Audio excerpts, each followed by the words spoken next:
가끔 생각을 하면, 아, 내 삶도 내 마음대로 안 되는구나 하는 그런 생각을 저는 자주 합니다. 혹시 여러분들은 어떤지 모르겠어요. 그래서 그렇게 생각할 때마다 지나온 삶을 이렇게 돌아보는 그런 이렇게 습관이 되어 있습니다. 그래서 어릴 때부터 쭉 살았던 삶을 돌아보면 그런 그 발자국이 너무나 뒤죽박죽 되어 있는 것을 저는 많이 발견해요. 아주 제 욕심대로 살았을 때 너무 엉망으로 살아온 건데.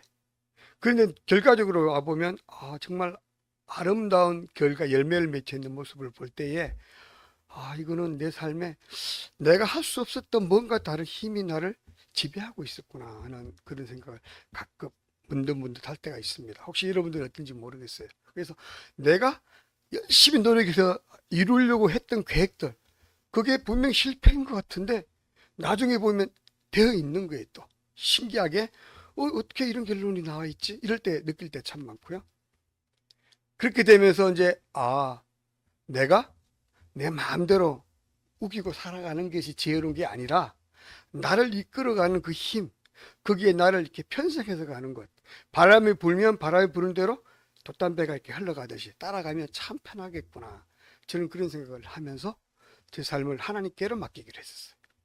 그분이 하나님이라고 생각했기 때문에.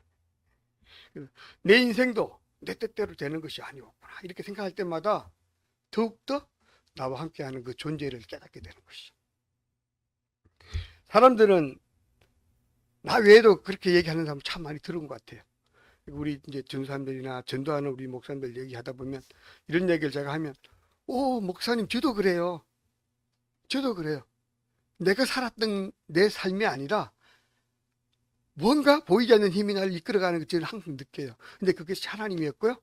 놀라운 건 내가 기도하고 하나님께 매어 달렸을 때 더욱더 그것이 강하게 나타나는 걸 발견해요. 이렇게 말하는 분들을 참 많이 만나게 됩니다. 제 삶을 이렇게 돌아보게 되면 저는 사실 지금 현재 제 삶이 너무 과분한 삶이라고 생각해요. 저는 어릴 때 무지무지 노는 걸 좋아했어요. 공부는 딱 싫어했어요. 왜냐하면 공부가 안 되니까 기억이 안 나. 외워지질 않아. 이해도 안 돼. 왜 그러냐면 수업 시간에 딴짓했으니까 들었어야지 이해가 되죠. 전 그렇게 살았어요. 정말 마음대로. 그래갖고 전 초등학교 2학년 때 1학년을 이제 막 마치고 2학년 올라가고 처음에 겨울 방학 때쯤이었어요. 분명히 성적표를 받았는데 어디 던지는지 몰랐어요. 그게 성적표인지도 몰랐어요. 공부 안 했으면 알아야죠. 어느 날 이제 군대에 계실 때 우리 형님이, 지금 목사님 큰형님이 오셔가지고, 영배 공부 잘하냐? 성적표 좀 보자 그러는데 나 그게 뭔지 모르니까 갖다 드렸어 보라고. 갑자기 아무 말 안 하고 막 뭐죠 이거? 빗자루 이따만한 거, 빗자루 마당 쓰는 빗자루 쌀이로 돼 있는 그걸 가지고 털고 따라오는데 그 느낌은 있잖아. 아, 이거 맞겠구나. 도망갔어. 갖고는 우리 집 앞에 있는 감나무, 무지 높은 감나무 위에 꼭대기까지 올라가고 숨어 있었어. 저녁 때까지. 그때 이제 공부를 해야 되는 거구나. 그때 처음 느꼈어요. 공부를 안 하면 맞는 거구나. 공부를 안 하면 벌을 받는구나. 그때 처음 그걸 알았어요. 그전에 그건 몰랐어요. 정말 아무도 뭘 안 그랬으니까. 학교 다니면서 공부 전혀 안 하고 마음대로 놀았어요. 그랬으니 2학년 올라가면서 드디어 공부를 해야 되는구나 느꼈는데 따라갈 수가 있어야지. 말도 글자도 못 쓰는데 아주 고생을 했어요. 그런데도 어떻게 해서 4학년 때 돼서 제가 드디어 분단장이 됐어요. 줄반장. 그리고 제가 6학년 돼서는 반장까지 됐잖아요. 겨우겨우 따라가서 겨우 잡아. 그렇게 해서 겨우 초등학교 졸업했는데, 사실 지금 그렇게 살다 보니까 우리 엄마가 중학교도 안 보내주려고 그랬어요. 왜? 시골에서 농사 지어야 될 사람이 필요하니까. 너는 농사 지어야 돼. 공부할 필요 있겠어. 그래서 안 보내준대. 그런데 내 친구들 다 중학교 가는데 안 가니까 굉장히 섭섭하잖아요. 우울한 나를 이렇게 보내고 있는데 내 표정이 너무 심각했나 봐. 어느 날 엄마가 불러더니, 야, 안 되겠다. 너도 가라. 그래서 중학교 겨우 간 거야. 그랬으니 뭐 공부하겠어요? 저는 고등학교 때 미술부를 활동을 했고요. 그러면서 동시에 뭘 했냐면 유도부 선수가 돼갖고 대회 나가고 그랬어요. 운동하지, 그림 그리지, 이런 사람이 공부하겠습니까? 엉망이었어요. 성적이 엉망. 그 대학을 좋은 데 갈 수 있을까요? 못 가죠. 겨우 2년제 대학 갔어요. 그 이제 실제 모습이에요. 현재 모습. 내 실체. 그런데 지금 현재 모습을 보시면 어때요? 이해가 됩니까? 제가 하는 말이?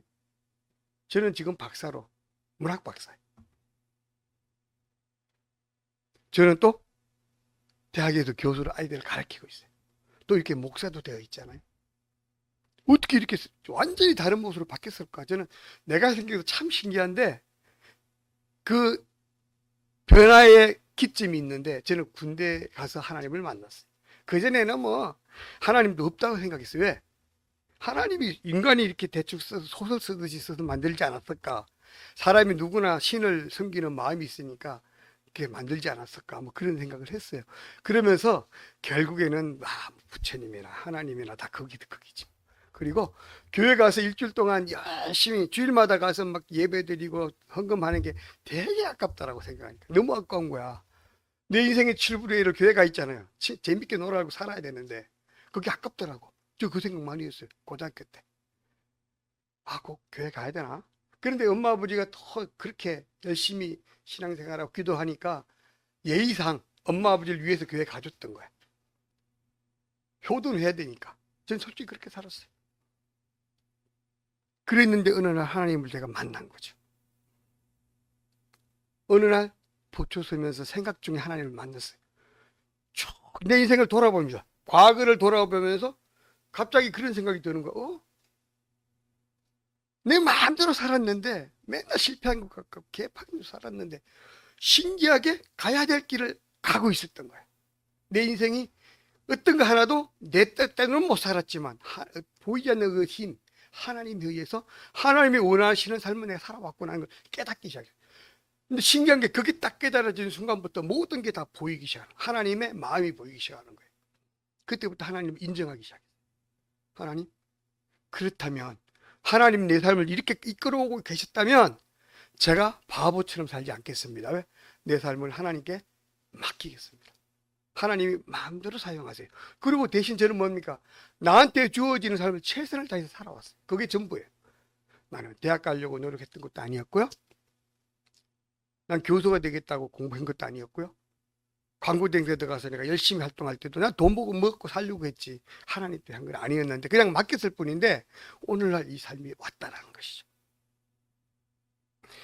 돌아보면 내가 다녔던 학교도 직장도 내 삶의 대부분도 내 뜻대로 한 것이 아니라 하나님의 뜻대로 이루어져 왔다는 거예요. 하나님이 이미 내 삶을 준비하셨고 그 준비하신 계획대로 내 삶을 이끌어 왔다는 거예요. 그렇다면 내가 바보가 아니라면 내 삶을 하나님께 맡기는 건 얼마나 지혜로운 삶인지 모른다는 생각이 들어요. 그러면 내가 계획했던 것보다 훨씬 좋은 결과로 하나님께서 만들어 주셨더라. 저는 제 경험을 통해서 이렇게 간단하게 간증을 해봤습니다.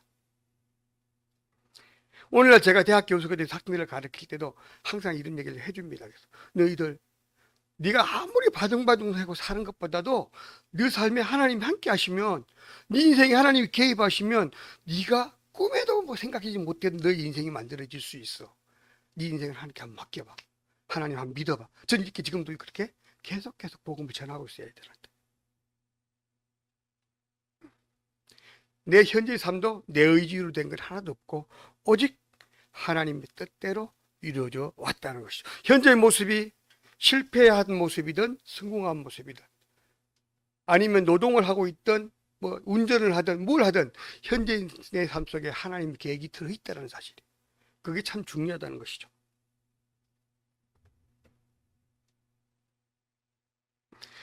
그래서 내 삶이 내 능력이나 내 노력보다는 훨씬 더 나은 삶이 되어 있는 이 현재 모습을 생각하면서 하나님께 순응하게 되고 하나님께 내 삶을 내어놓게 되고 하나님께 어때요? 기도하게 됩니다. 지금의 나를 만들어 주신 그분 든든한 백, 정말 백이에요. 전 정말 든든한 백.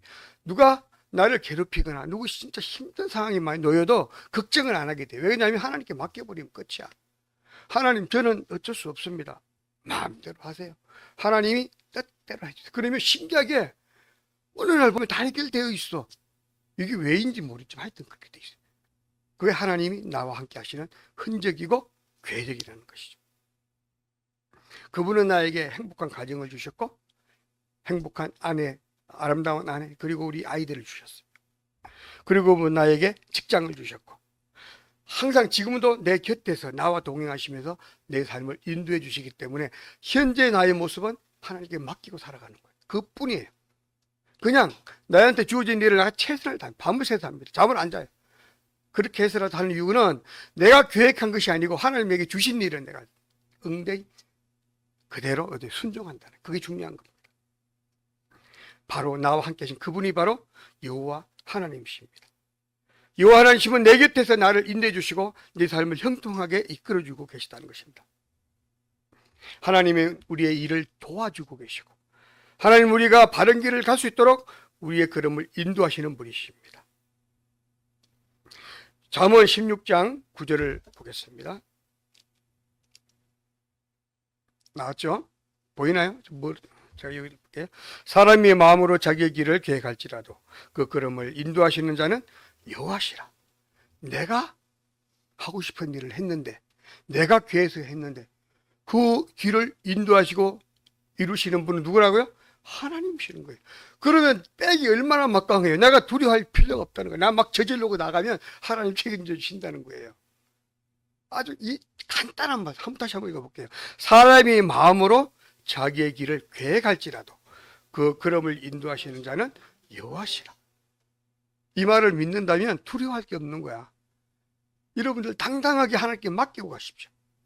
내가 세운 계획, 이건 내 계획이니까 내가 할 거야. 물론 중요해요. 그건 당연히 내가 해야죠. 하나님 나를 통해서 일하시기 때문에. 그러나 하나님께서 결과를 이미 나에게 정해주셨다는 것이죠. 우리가 아무리 멋진 계획을 세울지라도 이를 행하시는 분은 여호와 하나님이십니다. 우리의 걸음을 인도하셔서 우리가 세운 계획을 완성하시는 분, 경영하시는 분, 그분이 곧 하나님이시라는 거예요. 우리의 사업을 경영하시는 분, 우리 사업을 개입해 주신다면, 그분이 개입해 주신다면 어때요? 어떤 일을 하더라도 두려워하지 않고 성공할 수 있다는 것입니다. 하나님과 동행할 때, 하나님과 함께 살아갈 때, 하나님과 함께 사업을 할 때, 하나님과 함께 무엇을 하든지 나와 하나님이 하나의 동행의 관계가 이루어지면 이 순간부터 나는 어때요? 강력한 파가 갖게 되는데 세상에서 가장 강력한 백, 하나님의 백을 내가 지니고 산다는 것이죠. 그분이 나와 함께 일해 주시고 계시기 때문에 그렇습니다. 그래서 하나님이 하시는 말씀을 듣기에 우리는 성경을 보게 되고 하나님과 함께 가기 위해서 말씀을 읽게 되고 그렇게 살아갑니다. 성경 안에 진리가 있기 때문에 성경을 읽을 때 우리가 사업할 조직과 관리와 인간관계, 겉면, 성실 등등 모든 것들을 하나님께서 어때요? 성경을 통해서 이미 가르쳐주고 계시기 때문에 그렇게 한다는 것이죠. 우리가 성경을 읽고 묵상할 때 참 진리를 발견할 수 있습니다. 그러므로 정답은 성경 안에 있습니다. 오늘날 대한민국은 심각한 위기 때를 살고 있습니다. 다 느끼고 있잖아요. 우리나라 대통령께서 나라의 장래와 민주주의를 지키기 위해 계엄령을 선포했습니다. 그 결과 정치적 반대편에 있는 사람들로부터 엄청난 공격과 탄핵을 겪고 있습니다. 대통령께서 내란죄를 지었다라는 그런 죄명을 뒤집어 쓰고 감옥에 들어가서 지금 살고 있습니다. 지금도 차가운 감옥 속에서 들어가 있습니다. 현직 대통령입니다. 아직 대통령이 잘린 것도 아니에요. 직책만 정지되어 있을 뿐인데 감옥에 들어가 있어요. 역사상 유례가 없는 일입니다. 지금 대통령께서 겪고 있는 실체적 현실은 아주 심각한 상황입니다. 내란죄는 사형 아니면 무기형이래요. 더 이상 세상의 빛을 볼 수 없는 상황이 될 수도 있어요. 그런데 어떤 이들은 계엄령을 계몽령이라고 말하는 사람 지금 많이 나타나고 있어요. 대통령은 추억 생활하면서 신체적 자유를 박탈당한 대통령은 하나님의 도우심을 구하기 시작했다는 게 사실이에요. 놀라운 사실은 대통령께서 성경 말씀을 읽기를 원하셨다는 거예요. 그래서 자기가 구치소 생활하면서 성경을 읽을 수 있도록 김준호 목사님께 연락을 해서 성경을 좀 보내주십시오. 목사님이 사인을 해서 보내주십시오. 이렇게 요청이 왔고 실제로 김준호 목사님은 성경책을 구해서 저기다 말씀을 적고 자신의 메시지를 적어서 넣어드렸다고 합니다. 그렇다면 어디요? 지금 이 순간에도 대통령께서 성경을 읽고 있다는 거예요. 놀라운 사실입니다. 위기를 통해서 하나님의 일을 이루어 가시는 모습을 볼 수 있다는 것이죠.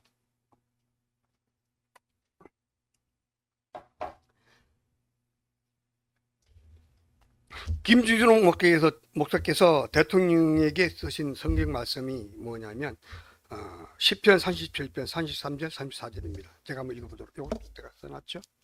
있죠. 여호와께서 사람의 걸음을 정하시고 그의 길을 기뻐하시나니 그는 넘어지나 아주 엎드리지 아니하면 여호와께서 그의 손으로 붙드십니다. 오늘의 말씀, 본문 말씀입니다. 여호와께서 사람의 걸음을 정하셨다. 이미 정해 놓으셨다는 거예요. 예정해 주셨기 때문에 그 길을 그때요. 그 가는 길을 기뻐하신다. 누가? 하나님께서 기뻐하시고 그가 넘어지는 아주 엎드리지 않으면 여호와께서 그의 손으로 붙드십니다. 붙들고 계시기 때문에 기뻐하셨다는 것입니다. 이 말씀과 함께 김주롱 목사님은 이렇게 메시지를 적었습니다. 읽어보도록 할게요. 나는 성경에 사인을 하면서 교도소 독방에서 무릎을 꿇고 성경을 읽고 있는 대통령의 모습을 생각했습니다. 그리고 대통령을 위하여 나라를 위하여 기도했습니다. 넘어지나 다시 일어나는 신앙이 우리들의 신앙입니다. 나는 박정희 대통령 시절에 선포되었던 계엄령에 저항해서 시위를 주도하다가 15년형을 받고 옥살이를 한 적이 있습니다. 그때 정치범 독방에서 성경을 읽고 또 읽었습니다. 그런 중에 예레미야서 4장 3절 그리고 4절을 읽을 때 영적 체험을 하고 감격에 젖어서 눈물을 흘렸던 적이 있습니다. 그래서 나는 윤석열 대통령께도 옥중에서 내가 보낸 성경을 읽고 하나님을 만날 수 있게 되기를 원합니다. 하나님을 만난 후에 새로워진 후에 대통령직에 다시 돌아올 수 있기를 기도드립니다. 이렇게 메시지를 전해서 성경 말씀을 넣어드렸다고 해요. 이 말씀처럼 되기를 바랍니다. 그죠? 우리 대통령이 개인적으로 엄청난 위기, 나라의 위기, 이 위기를 당해서 말씀을 찾았다는 게 중요합니다. 이 말씀을 찾았다는 얘기는 하나님의 도움을 구하고 있다는 거예요. 하나님의 도움을 구하는 사람은 하나님이 버리지 않는다. 기적과 같은 역사가 나타날 거라고 생각합니다. 김준호 목사님은 차가운 감옥에서 무릎 꿇고 성경 읽는 대통령의 모습을 생각하면서 이 메시지를 적었다고 합니다. 성경을 읽고 복음을 깨달아서 회복된 대통령, 그 대통령을 생각하면서 메시지를 적었다고 합니다. 대한민국 최고의 자리에서 가장 낮은 자리로, 비천만 자리로 추락한 대통령의 현재 모습. 그 상황에서 정말 우리 개인적으로 생각하면 황당하고 비참하고 창피하고 초라하고 정말 한두 가지가 아닐 거예요. 그죠? 그 심정을 생각해 보세요. 그런 상황에 있는 대통령에게 복음이 들어갔다는 게 핵심이에요. 복음이 들어갔다. 이런 대통령에 하나님의 위로와 하나님의 도움이 필요하다는 것이죠. 마음이 갈급한 대통령께 주의 음성이 들려지고 십자가의 도를 깨달아지는 반전의 결과가 있기를 기도합니다. 그래서일까요? 대통령은 하나님 말씀을 목말라하며 성경을 보내달라고 요청했고 성경을 보낼 때 꼭 목사님의 사인을 해서 보내주십시오라고 요청했다고 합니다. 이 상황을 우리가 들었잖아요. 이제 우리가 할 일은 뭡니까? 대통령을 위해 기도해야 되고 나라를 위해서 기도해야 됩니다. 위기를 극복하면서 하나님을 만나는 기적이 일어나기를 기도해야 합니다. 극한 위기를 극복하며 하나님을 만나는 대통령이 되기를 위해서 기도해야 합니다. 우리가 인간적으로 대통령을 위해서 하는 것이 아니라 하나님의 뜻이 이루어지기 위해서 기도해야 하는 것이죠. 대통령이 하나님을 만나면 어떤 일이 일어날까요? 대통령이 하나님을 섬기며 하나님을 두려워하며 하나님을 경외하며 하나님과 동행하는 대통령이 우리나라의 대통령이 됐다고 생각해 보십시오. 이 나라의 반전 효과가 반드시 나타날 거라고 생각합니다. 어떤 상황에서도 이 나라는 흔들리지 않을 거라고 생각합니다. 시편 16편 8절 9절 오늘의 말씀 다시 한번 보도록 하겠습니다. 내가 여호와를 항상 내 앞에 모시며 그가 나의 오른쪽에 계심으로 내가 흔들리지 아니하리로다. 이러므로 나의 마음이 기쁘고 나의 영도 즐거워하며 내 육체도 완전하리라. 내 마음과 내 영과 내 육체가 안전하고 기쁘고 즐겁게 된다는 것이. 어떻게 하면? 하나님 나와 함께 계시면, 하나님 내 오른편에 계시면, 하나님 내 곁에 계시면 내 삶은 어때요? 이렇게 행복한 삶으로 변화될 수 있다는 거죠. 다윗이 여호와를 모시고 살았을 때 여호와께서 다윗과 동행하심을 나타내는 말씀, 오늘의 말씀인데 여호와께서 다윗과 동행할 때 다윗의 영이 형통했다고 합니다. 우리 삶도 마찬가지입니다. 우리 삶이 형통하려면 우리의 삶에 여호와께서 동행하시면 됩니다. 그렇게 되면 나의 삶이 만사 형통하게 될 거라고 생각합니다. 어떻게 할 때 여호와께서 우리와 함께 할 수 있을까요? 첫 번째, 하나님을 항상 모시고 살았더니 드디어 하나님이 그의 오른쪽에 계심을 느끼게 되었다. 다윗이 항상 하나님을 모시고 살았더니, 모시고 사는 모습이 어떤 모습일까요? 항상 하나님을 생각하며 말씀을 읽으며 묵상하며 하나님께 나의 삶을 맡기며, 그죠? 하나님을 기억하고 인정하는 그런 삶입니다. 그래서 하나님이 나에게 주신 말씀에 순종하는 삶, 그것이 바로 하나님과 함께하는 삶이라는 것이죠. 다윗은 영혼과 마음과 생각을 집중하여 마음을 활짝 열고 하나님께서 다가갔더니 하나님께서 그 삶을 어떻게 형통케 하셨다는 것이죠. 그 결과로 다윗의 삶은 마음이 기뻤고 영이 즐거웠고 육체가 평안을 누리고 살았다라고 말하고 있습니다. 두 번째, 다윗은 범사의 어떤 상황 속에서도 하나님을 의지했다는 거예요. 의지한다는 것은 믿고 맡기고, 어때요? 맡겼다면 걱정하지 않는 그게 의지하는 거예요. 그죠? 아이가 엄마한테 모든 문제를 드러내놓고 엄마 내가 이런 게 필요해요 했을 때 더 이상 난 염려 안 해도 되는 거야. 하나님, 엄마가 책임져 주시기 때문에. 하나님께 의지하는 게 바로 이런 모습인 것이죠. 사무엘서를 보면 다윗은 전쟁 중에도 하나님을 의지한 모습을 볼 수가 있어요. 그런 도망다닐 때도 하나님을 의지했고요, 숨어 있을 때도 하나님을 의지했고, 하나님을 의지하여 피난도 다녔고, 그 다윗은 자기 생명을 하나님께 온전히 맡기고 자신의 의지를 완전히 하나님께 다 어때요? 내어놓고 살았을 때 하나님께서 그와 함께 했다는 것이죠. 이처럼 다윗은 늘 하나님과 동행했고 하나님만 의지하며 주 안에서 살았습니다. 그랬더니 하나님 또한 다윗의 오른편에 가까이 계셨다고 말합니다. 다윗이 하나님께 어때요? 맡기고 살았더니 하나님께서 오른편에 와 계시다, 내 곁에 와 계시다는 거예요. 내가 몰랐는데 하나님 지금 내 곁에 계시다는 거예요. 우리 각자의 곁에 하나님 와 계시다, 내 오른편에 하나님 와 계시다는 거예요. 하나님께서 자신의 비밀과 모든 생각을 다윗에게 알려주신대. 그래서 다윗은 날마다 하나님이 주시는 기쁨과 평안과 위로와 소망을 누리며 살았다고 말하는 것입니다. 우리 또한 하나님과 동행하면 이런 복을 누릴 수가 있습니다. 하나님과 교제할 때 우리는 행복을 누리고 살아갈 수 있습니다. 우리도 이런 행복을 누릴 수 있다면 얼마나 좋을까요? 그 비결을 소개하고 있습니다. 그 비결은 첫 번째, 하나님을 섬기면 하나님의 복을 발견하고 살았던 첫 번째 사례는 미국 출신 필리핀 선교사 프랭크 루박에 대한 소개를 먼저 하도록 하겠습니다. 이 사람이 필리핀 선교사인데 거기는 이제 이슬람 이렇게 종교를 믿는 사람들이 되게 많아요. 그들에게 복음을 전해야 되는데 내 삶의 변화된 모습을 보여줄 수 있어야 되는데 그게 안 되는 거야. 냉랭하고 뭔가 하나님과 내 삶이 괴리가 되어 있는 것 같고, 그래서 고민이 참 많았대요. 그래서 고민하면서 기도하다가 나름대로 세웠던 계획이 뭐였냐면, 좋다, 내가 매 순간 시간 날 때마다 하나님만 생각하자, 최소한 1분에 1초씩이라도 하나님을 생각하자, 이런 결심을 한 거예요. 그 결심을 하고 꾸준히 틈만 나면 하나님께 어때요? 내 얘기를 하기 시작해요. 하나님, 제가 지금 밥을 먹고 있는데요, 소화 잘 되게 도와주세요. 하나님, 제가 친구를 만나고 이 친구의 마음을 잘 열 수 있도록 내가 얘기하게 도와주세요. 하나님, 제가 지금 버스를 타고 있는데요, 버스가 사고 나지 않게 도와주세요. 빵꾸 나지 않게. 이런 식으로 순간순간 모든 상황 속에서 하나님이 대화를 하기 시작합니다.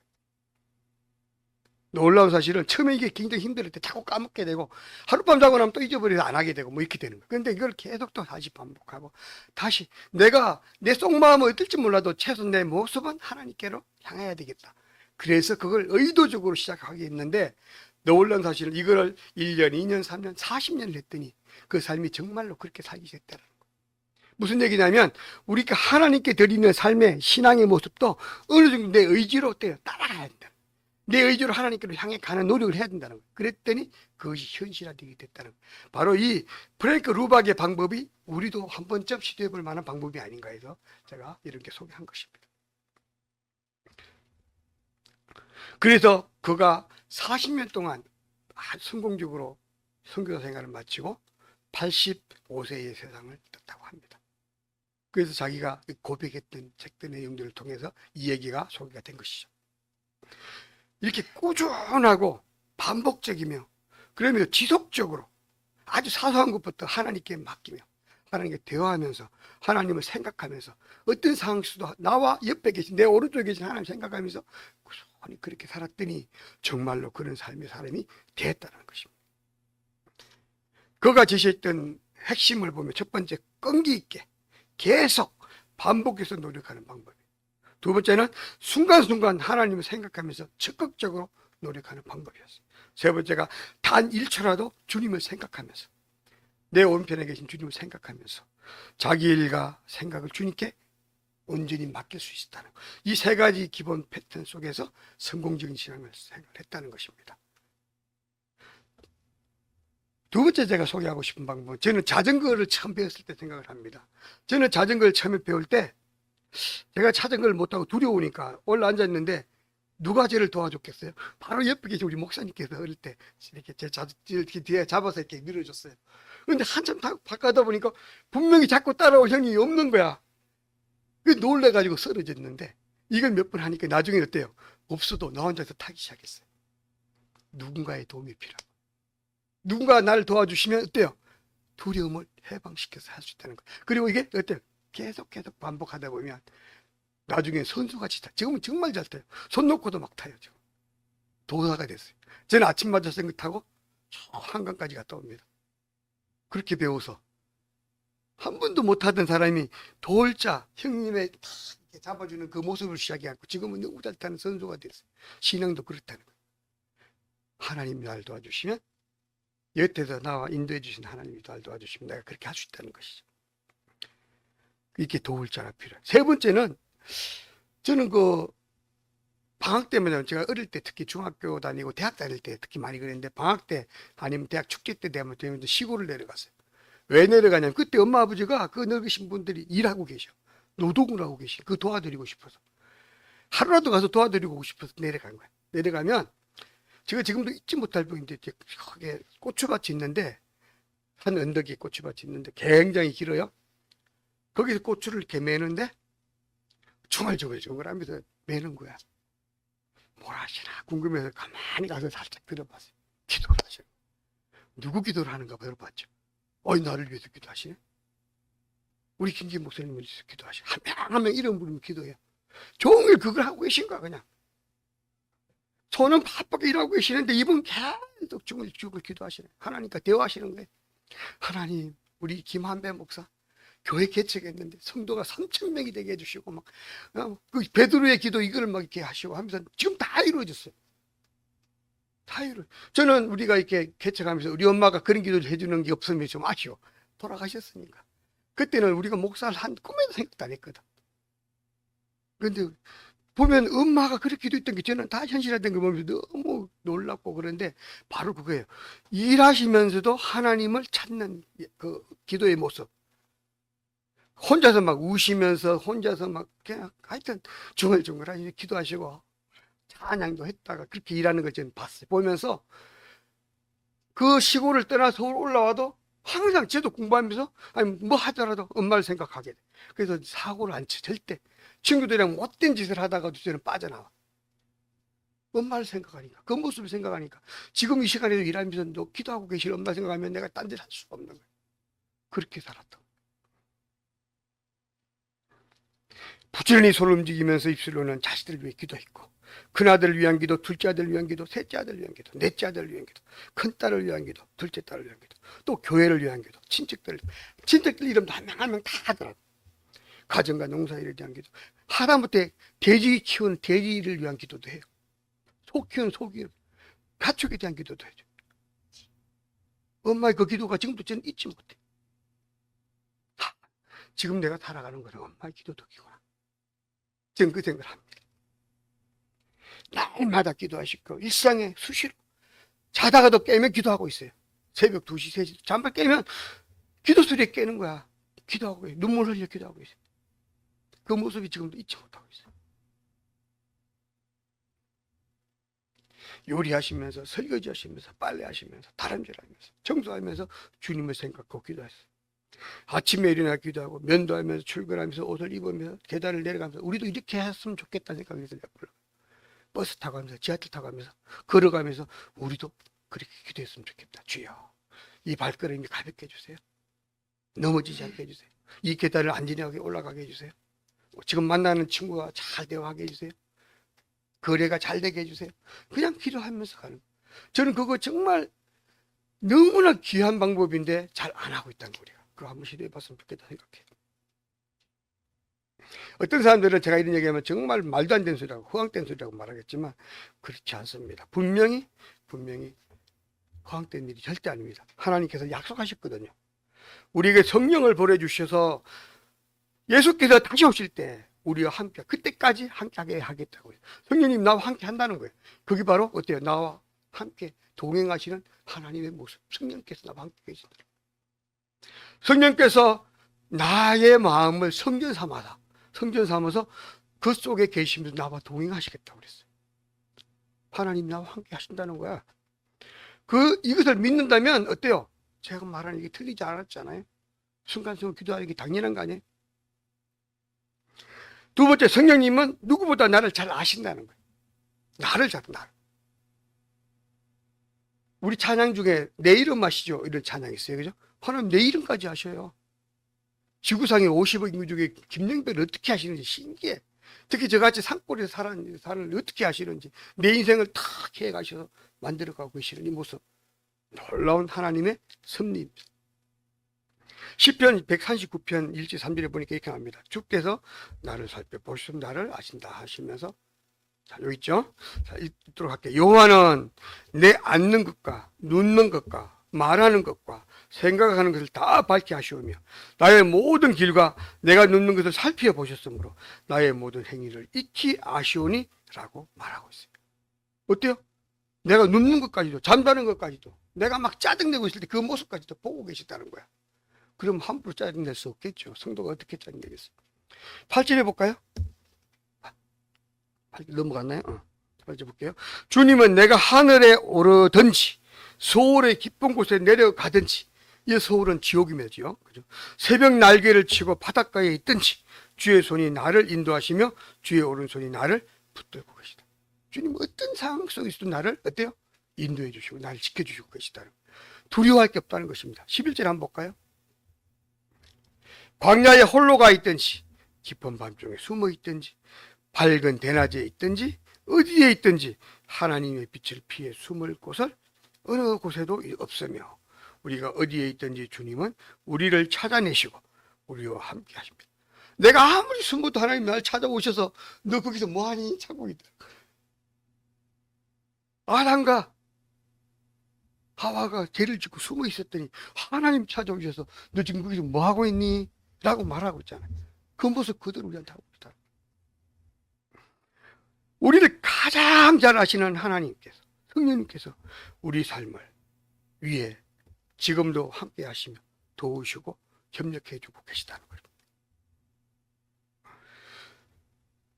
성도가 하나님께 기도하는 모습은 너무도 당연한 거예요. 하나님께서 이러시니까 그냥 걱정할 거 없어요. 그냥 그대로 말하시. 하나님이 똑같이 기도는 막 엄청 막 써서 지금 할 필요 없어요. 내 마음 그대로 하나님 지금 내가 너무 힘들어요. 내가 너무 외로워요. 너무 고독해요. 저를 도와주세요. 제 마음을 위로해 주세요. 저는 위로가 필요해요. 하나님 저는 사랑이 필요해요. 그렇게 말하면 돼. 그게 하나님 기도예요. 기도는 어려운 게 아니라 너무 쉽고 내 마음을 그대로 말하면, 솔직하게 말하면 되는 거예요. 그러므로 우리도 다윗처럼 때때로 주님께 말하며 날마다 일과를 아뢰며 생각을 나누며 살아야 됩니다. 내일을 주님과 상의하고 주께 맡기고 주님께 공유하면 우리의 모든 일을 주께 맡길 때 성령께서 우리를 도와주실 것이기 때문입니다. 마가복음 3장 14절에 보니까 이렇게 합니다. 예수께서 제자들을 부르신 목적은 사도들이 자기와 함께 있게 하려 하십니다. 오늘날 주님께서 우리를 부르셨잖아요. 주님께서 나를 부르신 목적은 내가 너와 함께 하고 싶다. 뭐냐면 우리가 하나님께로 가까이 오기를 바라신다는 거야. 당연히 따라가야죠. 성경을 읽고 예배드리고 기도하면서 주님과 가까이 지내야 된다. 그것이 바로 우리의 목적이에요. 내가 살아가는 목적은 주님과 함께 하는 것이라는 거죠. 우리가 하나님께 할 수 있는 비결은 모든 일상을 주님만 생각하며 주만 바라보며 주님과 대화하는 것. 그것이 바로 주와 동행하는 것입니다. 우리 이제 이렇게 한번 기도해 봤으면 좋겠어요. 생각 속에서. 주님, 저 지금 지하철 타고 있어요. 무사히 도착하게 해주세요. 주님, 오늘 하루 모든 사람에게 미소로 인사할 수 있도록 도와주세요. 주님, 한낮의 공기가 너무 상쾌합니다. 제 표정 또한 이렇게 상쾌하게 만들어주세요. 하나님, 이거 주님, 지금 너무 추워요. 시원한 바람을 좀 보내주세요. 뭐 이렇게 기도할 수 있다는 거예요. 주님, 이 맛있는 과일 하나만 먹게 해주세요. 풍성히 누릴 수 있게 해주세요. 이렇게 기도하는 거예요. 그냥 그대로 그때그때 내 마음대로. 주님, 오늘 옛날 친구를 만나러 가고 있어요. 제가 그 친구에게 주님을 전할 수 있도록 도와주세요. 이렇게 기도하는 거예요. 주님, 이제 잠자리 들려고 합니다. 꿈속에서 주님 만날 수 있도록 기도해 주세요. 주님, 오늘 하루도 참 인도해 주셔서 고마워요. 내일 또 기대하게 해주세요. 이렇게 기도하는 거예요. 이게 순간순간 모든 게 다 기도거리예요. 하나님과 대화해 나누고 이렇게 기도하는 거예요. 이렇게 날마다 주님과 동행하며 삶을 나눌 때 주의 뜻이 나에게 분명하게 선명하게 보여질 것이라고 생각합니다. 주의 뜻이 보여지면, 그렇게 되면 내가 동행하게 삶을 살고 있다는 증거이고요. 내가 동행할 때에 심각하게 꼬인 일들, 문제들이 다 해결되고 가벼워질 수 있다는 거예요. 그렇게 되면 사소한 것, 잠시 있다가 사라질 것에 마음을 잡히지 않고 영원한 것에 내 마음을 줄 수 있게 된다는 거죠. 그렇게 되면 주님이 점점점 내 삶에 가까이 있음을 깨닫게 되고 행복을 누리는 삶으로 바뀔 수 있다는 것입니다. 그렇게 되면 주님이 싫어하는 생각, 주님이 싫어하는 말, 주님이 싫어하는 행동은 피하게 되고 하지 않게 되고 그런 걸 싫어하게 되고 오직 하나님만 바라는, 하나님이 좋아하는 즐거운 그런 일만 생각하는 사람으로 바뀔 수 있다는 것입니다. 그렇게 되면 다른 사람에게 복음을 전하는 사람, 복음을 전도하는 사람으로 바꿀 수 있다는 것입니다. 평소 삶을 통해 주님과 나누는 대화가 점점점 많아지고 풍성해지는 그런 삶을 누리는 우리 성도들 다 됐으면 좋겠습니다. 기도하겠습니다.